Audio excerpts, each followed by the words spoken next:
And now for today's reading. The title is A Faith of Holy Cartographers by Teresa Youngblood. In order to travel the great way together, we have to cultivate a sense of belonging that isn't conditional upon conformity. I don't want a smoothed out, disproportionately aggrandized faith that attempts to draw all corners to its one self-righteous place at the top of the map of humanity, leaving the messiness of their upbringings and lived realities behind them. Instead, I want an imaginative and wandering faith of holy cartographers, eager encounterers who pay exquisite attention to the terrain and the systemic forces that shape it. Leaders who meet people where they are, approach them with curiosity, hold lightly to their own individual stories, and are willing to be surprised and delighted and moved by what they discover in the treasure trove of another. This cannot happen with assimilation. It has to be transformation. We all have to be aiming for transformation and be willing to be guided not by positions and placeholders, but by principles held in covenant, and to which anyone of loving intention can guide us back. The old top-heavy map simply cannot get us there. Could we teach one another how to do this? Could we make the foundation of our faith development learning how to inhabit an open and curious presence? By rooting firmly in our own mutual belovedness as it is so beautifully articulated in the universalist half of our heritage? I want us to heal one another through our fiercely compassionate presence so that we can chart a different path as a matter of lived theology, so that we can caringly release the old one-directional paths that aren't broad enough for all of us to accompany one another. I think this degree of spiritual security and resiliency could be what gets us there, what frees our souls to encounter the sacred terrain of one another's experiences. What we discover and share could be our new map, complete and truer than the one we are handed and that we didn't know we could leave behind. This could be how we grow our new way together. So maybe. And now, Reverend G for today's message.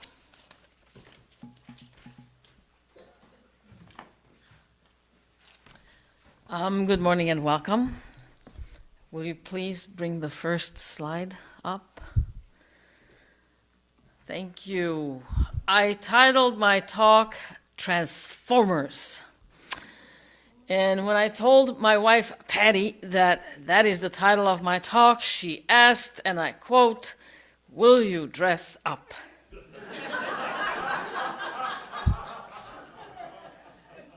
And obviously I didn't, or did I?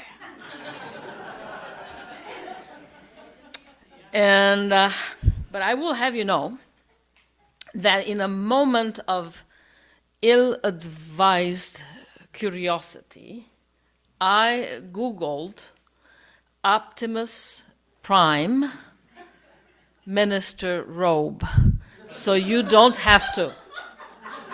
Don't do it. Don't do it. So I'm delighted to be here with you. I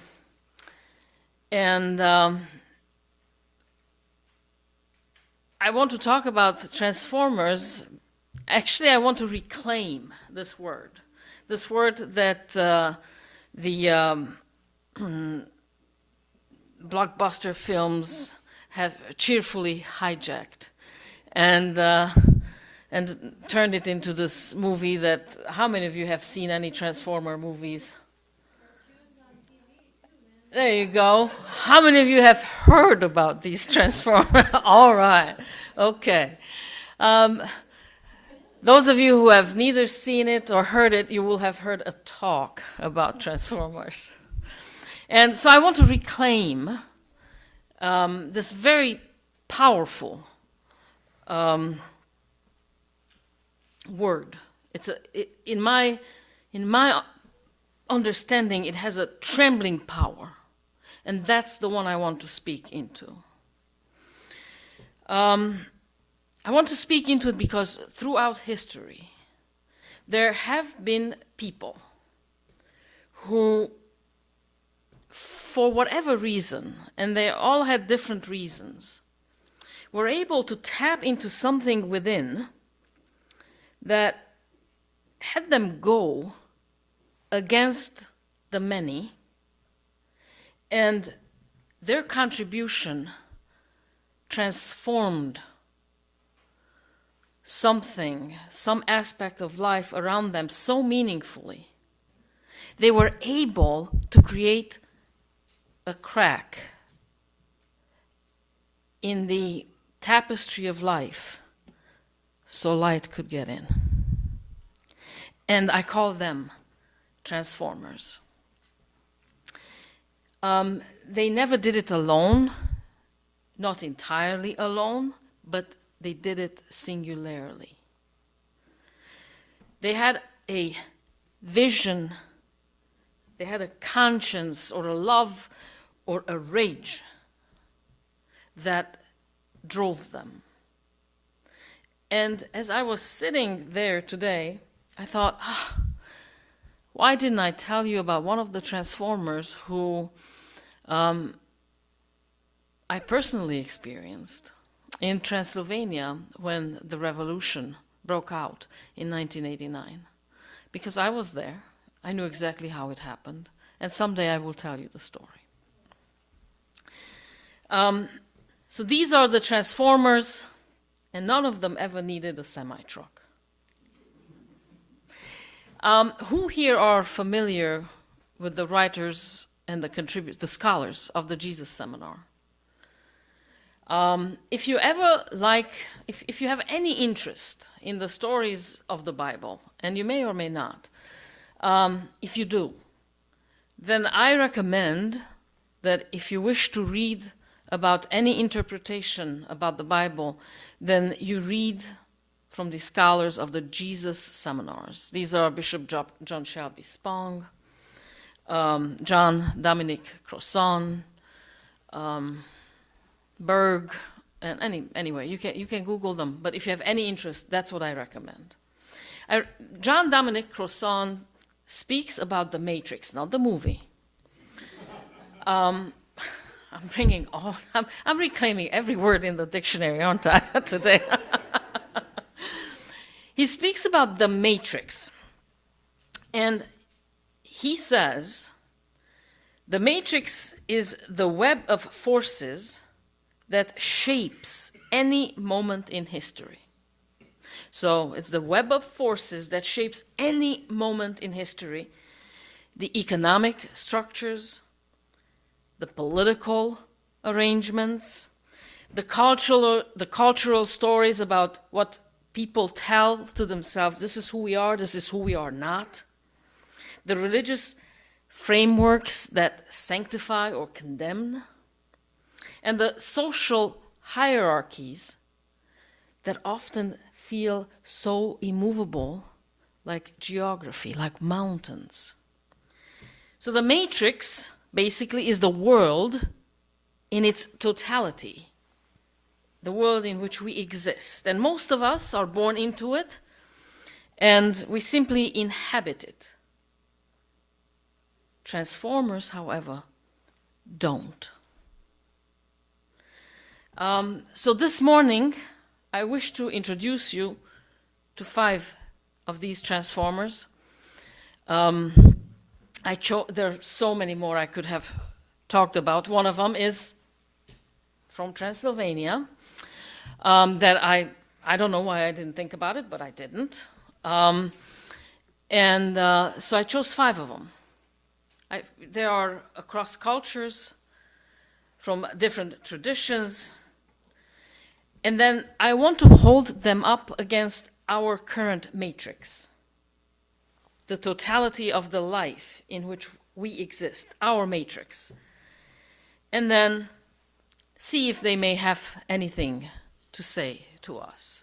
Next slide, please. So the first one is Harriet Tubman. She was born in 1822, and the matrix of her world was the American slave economy of the 19th century. It was a system of breathtaking cruelty, dressed in the language of property law, Christian scripture, and manifest destiny. Should I make this slower so it doesn't pop, or what should I do? To the side. Okay, thank you. It takes a village. So, enslaved people were legally non-persons. The economic interest of the plantation South were so deeply woven into the fabric of American commerce, and that includes the northern banking system, the textile industry, that the institution was considered untouchable. The cultural story said this is natural. The religious story said God ordained it. And the political story said the Constitution protects it. So into this matrix was born Harriet Tubman. She was born enslaved in Maryland, and when she was a child, there was one slave keeper, a supervisor, but he was a slave as well. And he was angry, and he had a 2-pound metal object that he was going to throw at another slave who wasn't doing whatever he needed to do according to him. And instead of hitting that slave, hit Harriet. And from then on, Harriet became narcoleptic. She had seizures for the rest of her life, changed her life forever. But even that, so she's a slave. She is a non-person. This is the matrix she's born into. She ends up with this health condition, and nothing can stop her. She escaped in 1849. She escaped to the north. And that wasn't enough for her. She kept going back to the south. And she went back 17 times. And she brought people through the Underground Railroad to the north. Actually, she went back 13 times. I apologize. She went back 13 times. She famously said, "I never ran my train off the track, and I never lost a passenger." What made her a transformer was not just her courage, though she had that in spades. It was her absolute refusal to accept the Matrix's account of who she ought to be. It's like she had a second sight, and she never mistook the Matrix for what life ought to be.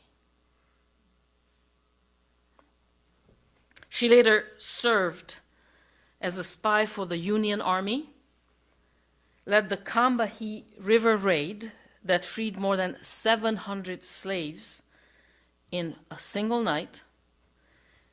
And after that, she spent the rest of her life advocating for women's suffrage.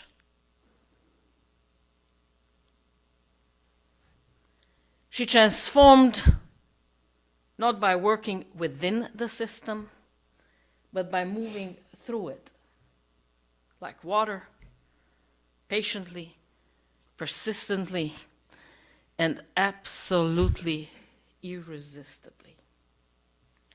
Next slide, please. Wangari Maathai. The matrix of Wangari Maathai, her world was the post-colonial Kenya of the 1970s. This nation was newly independent, but it was still shaped by the extractive logic of colonialism. The colonial powers, all they wanted to do is just remove all the wealth from these countries for themselves, not at all worrying about what sort of destruction and poverty and desperation they leave behind. So forests that once held water and stopped erosion were decimated and sold for lumber and cash crops. Women, particularly rural women, had no political power whatsoever. And then the government of Daniel Arap Moi was becoming increasingly authoritarian, and dissent was dangerous. Wangari Maathai was the first woman in East and Central Africa to earn a doctorate. She became a professor of veterinary anatomy. And then in 1977, she started asking women to plant trees.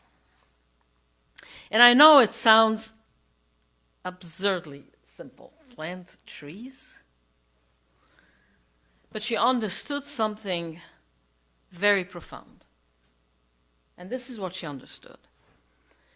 That environmental degradation, political oppression, and the poverty of women were not separate problems. They were the same problem, and the matrix held them together.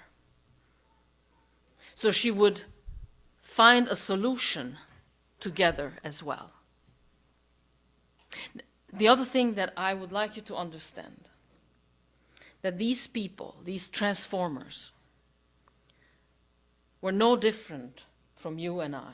They were flesh and blood with fears and concerns.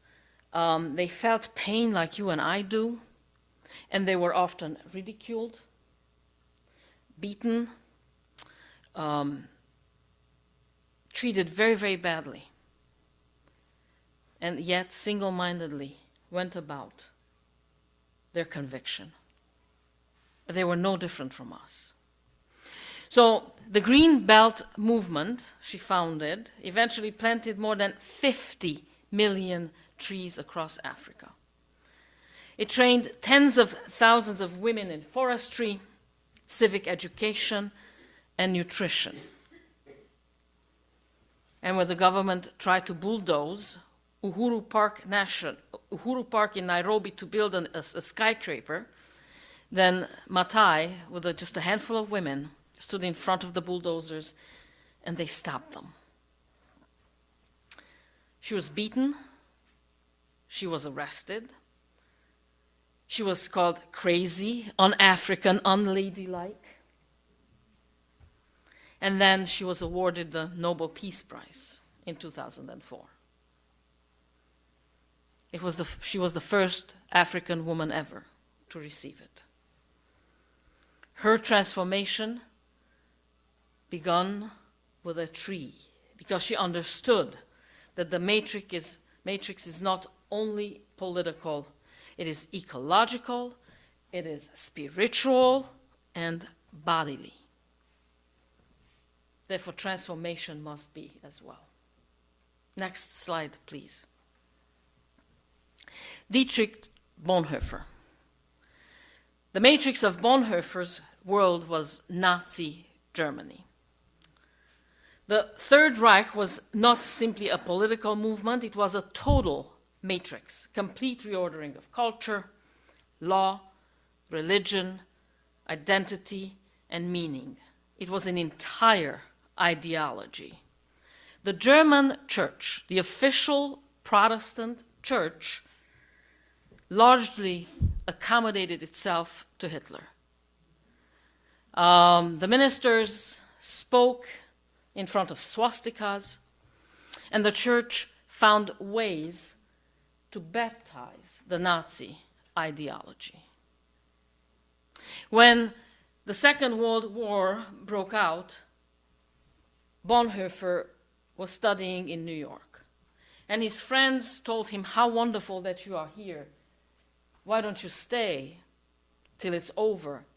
And then when it's over, you can return and rebuild your country." And he said, "I can't do that. I wouldn't have any right to do that. If I didn't suffer with my brethren, how do I have the right to go back there and tell them how we should rebuild our country?" So he returned to Germany. And he founded the Confessing Church. He never, ever baptized the Nazi ideology. In fact, he spoke truth to power, and everyone who belonged to the Confessing Church spoke truth to power the entire time. He ran an illegal underground seminary in Finkenwalde, and he wrote some of the most searching theological prose of the 20th century, including the concept of cheap grace, the grace we hand ourselves to avoid the cost of real transformation. Whitewashing. He wrote, "Silence in the face of evil is itself evil. God will not hold us guiltless. Not to speak is to speak. Not to act is to act." Bonhoeffer eventually joined a conspiracy to assassinate Hitler. He was arrested in 1943, imprisoned, and hanged by the Gestapo on the 9th of April, 1945, just 2 weeks before the camp where he was kept at was liberated by the American forces. What makes Bonhoeffer a transformer is not that he succeeded in his immediate goals. He didn't. Hitler died of suicide. Not assassination. What makes him a transformer is that he refused the Matrix's central offer, which is safety in exchange for silence. Does it sound familiar? Safety in exchange of silence. Play along to get along. Just find a way not to make waves. Wait it out. It'll be okay in the end. He paid with his life, and his words have gone on transforming consciences across generations, across traditions, including ours, certainly mine. Next slide, please. Sojourner Truth. The matrix of Sojourner Truth was doubly constrained. She was black in a white supremacist nation, and she was a woman in a profoundly patriarchal one. She was born into slavery in New York as Isabella Baumfree. She was sold multiple times. She was separated from her children and subjected to violence that would break most human spirits. In 1826, she walked away from enslavement. Not quite escaped, as she later said, she never ran, she walked away. She took her infant daughter and she walked. She eventually sued in court for the return of her son, who had been illegally sold into Alabama, and she won. She was among the first black women to win such a case against a white man in American courts. Amazing, right? In 1843, she said God told her to change her name and travel the country speaking truth, so she did. That's how she became Sojourner Truth. She spoke at women's rights conventions at a time when women were not supposed to speak publicly. She challenged abolitionists, and where they were not willing to accept women's continued, and she was not willing to accept women's continuous subordination as a political compromise. She called it out. She called everything out. In 1851 in Akron, Ohio, she reportedly delivered the speech that has come down to us as "Ain't I a Woman?" dismantling the genteel arguments for female inferiority one by one, with a logic so clear, so fierce, that the room reportedly erupted.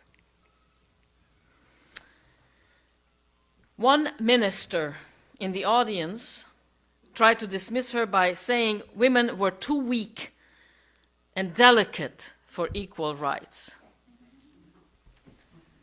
She rolled up her sleeve and she said, "Have you seen me, sir?"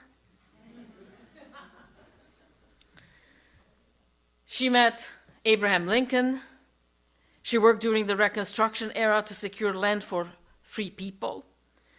She advocated for desegregation of Washington, D.C. streetcars and won.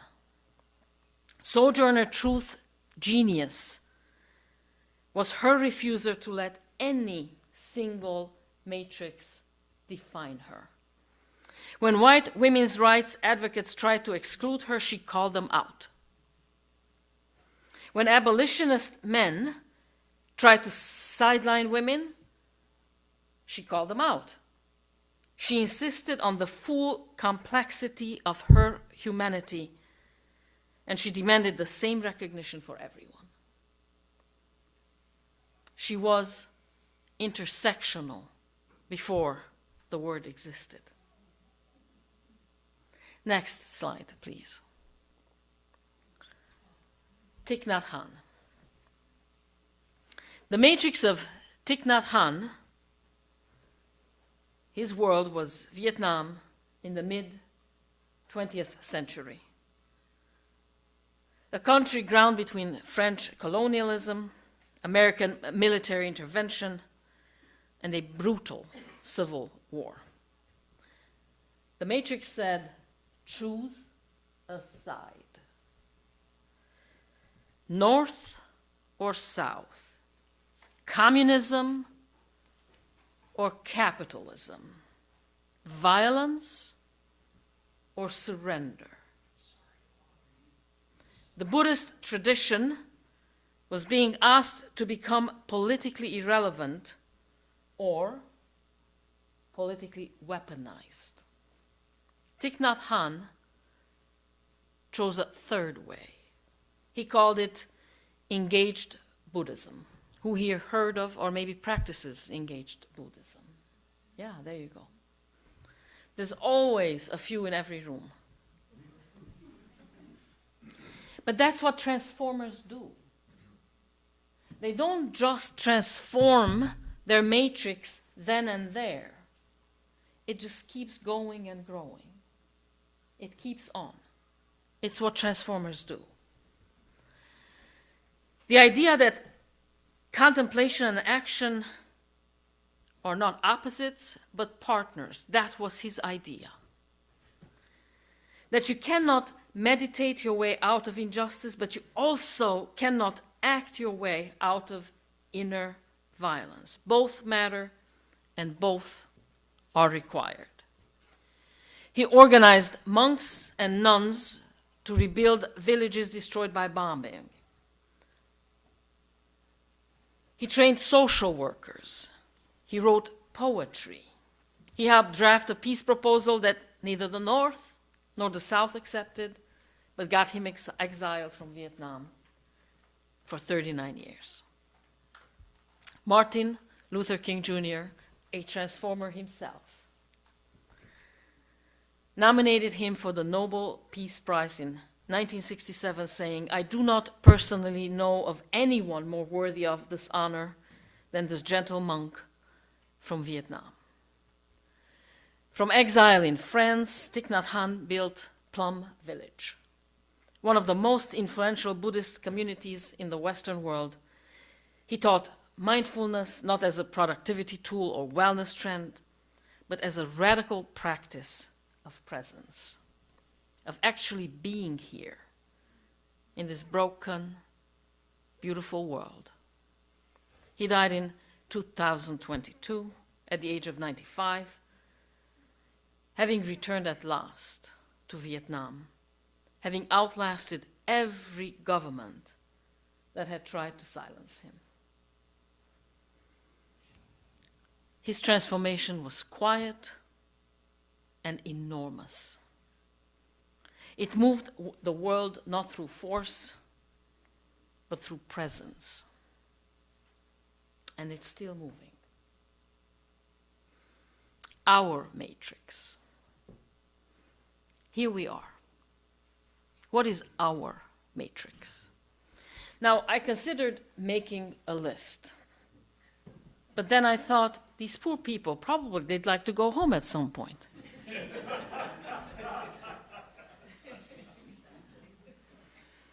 So I'm just going to name a few. And I can't even say that these few are the most egregious ones. There are just a few that I just chose. I could have chosen, like I said, so many others. But these are the ones I chose.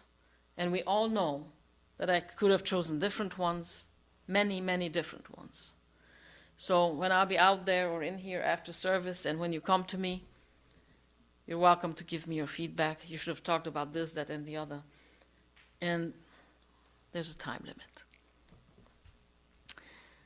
We are living in a time of cascading destabilization. Democratic norms that took us generations to build are being tested and in many cases destroyed, dismantled. The climate crisis is no longer a future threat, but a present emergency visible in every unusual storm. Let me tell you something. I moved to Kalamazoo, Michigan in 1998. 1998. Now there was I was told that sometime in the 70s there was a double tornado, like a twin tornado, that went through downtown Kalamazoo and destroyed most of it. But we never had a tornado, so I moved there in 1998. Then 2 years ago, we had a tornado. Then last year, we had a couple. This year, we already had a few. And since 1998 till 2 years ago, zilch, nothing. So it's this climate crisis is visible in every unusual storm and every shifting season. Economic inequality has reached levels not seen since the Gilded Ages. Immigrants are being detained, killed, and kept in subhuman conditions. Families are being separated. What sort of seeds are we sowing, my friends? Because it is one thing that this is happening now, but we'd be fools to think that these are not seeds that we are sowing And those seeds, what sort of fruits shall they bear, my friends, in the future? What fruits are they going to bear? We are planting hatred, expecting to harvest what? What? Truth itself is being contested, not just debated, but weaponized. And it appears to me that there are communities who seem to live in totally different factual realities. And then there's this war of choice. Not necessity, launched with the language of strength and the logic of distraction. Though we all know what they try to distract from, and I think now they'll have to distract from this with the Epstein files. It is a war that puts young people in uniform in harm's way, that threatens to destabilize the entire region. I mean, it already has destabilized the entire region. And this has not been debated in Congress and has not been consented to by the people. The Matrix calls it defense. History will call it something totally different. And then, of course, the Epstein files. The names, the network, the decades of abused children by powerful men, enabled by other powerful men, protected by institutions that were supposed to protect the vulnerable. The Matrix absorbed it, looked away, made deals, and the children bore the cost. This is our Matrix. Power protecting power, silence protecting silence, the comfortable accommodating the unconscionable, because the alternative is, well, what? Inconvenient. The Matrix tells us that this is normal, that this is inevitable, or too big to change. The Matrix tells us to be realistic, to lower our expectations, to just go along to get along. And to be honest, so many of us are tired, so tired, and scared. Some of us have more reason to be scared than others. The world we thought we lived in has shown us its other face, and it isn't pretty. But listen to what these transformers may have to say to us back from their times. Harriet Tubman says, "Go anyway." Would you bring on the next slide, please? Thank you. Harriet Tubman says, "Go anyway. The risk is real. Go anyway." Wangari Maathai says, "Start where you are. Plant a tree. Connect the problems. The personal and the political and the ecological are one." Dietrich Bonhoeffer says, "Silence is not neutral. Every accommodation has a cost. Name that cost and pay the other price." Sojourner Truth says, "Don't let the Matrix divide you from your siblings." The woman who is threatened is also the immigrant who is threatened, is also the child who is abused, and the soldier who is sent to die in a war nobody voted for. We are one struggle or we are no struggle at all. And Thich Nhat Hanh says, you cannot pour from an empty vessel. Your presence, your actual embodied breathing presence is itself a form of resistance.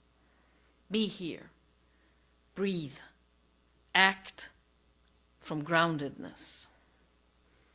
Like I said, none of these 5 people whom I've chosen arbitrarily. There's so many more I could have chosen. One from Transylvania. None of these were superhumans. That is the most important thing, that if you walk away with anything today, please walk away with this. They were not superhumans.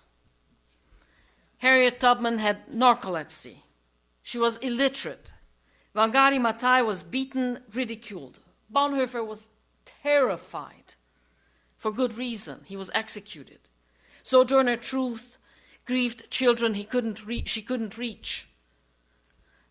Thich Nhat Hanh wept for his country for 39 years.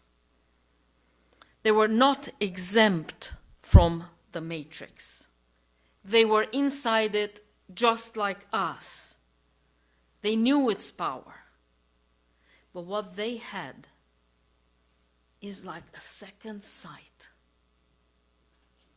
They had the ability to see the matrix clearly enough and to not mistake it for reality itself.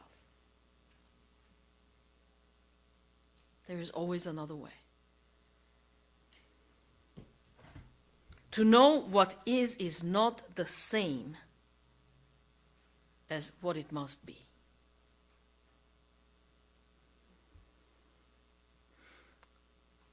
Transformation does not require us to be fearless. It does require us to act while we are afraid. Transformation does not require us to be tireless. It requires us to rest and then rise. It does not require us to be perfect, but it does require us to be present. And it does not require us to do it alone. Harriet Tubman had the network, Maathai had the women, Bonhoeffer had the confessing church, Truth had the abolitionists, and Thich Nhat Hanh had the monks and the nuns. We have each other, this congregation. This congregation that just by gathering, just by insisting that love and reason and justice are worth organizing our lives around.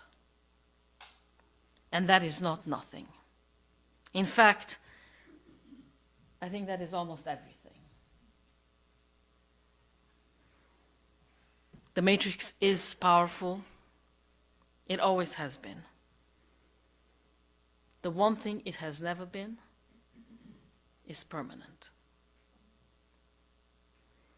Harriet walked through it. Wangari planted her way through it. Dietrich spoke through it even unto death. Sojourner named it for what it is, and Thich Nhat Hanh breathed through it for 39 years. And we are still here, still breathing, still gathered, still believing that transformation is possible because we have seen it. Because we are, each of us, someone else's evidence. Beloveds,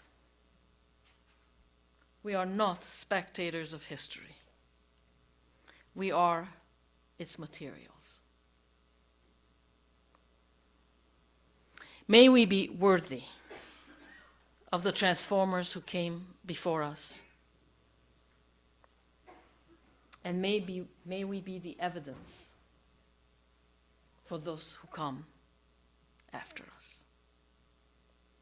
And so it is. And thank you.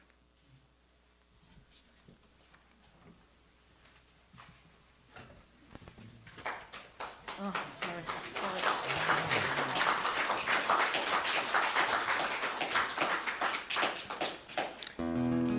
Thank you, Reverend G. And now it's time for our offering. We ask your help in supporting this congregation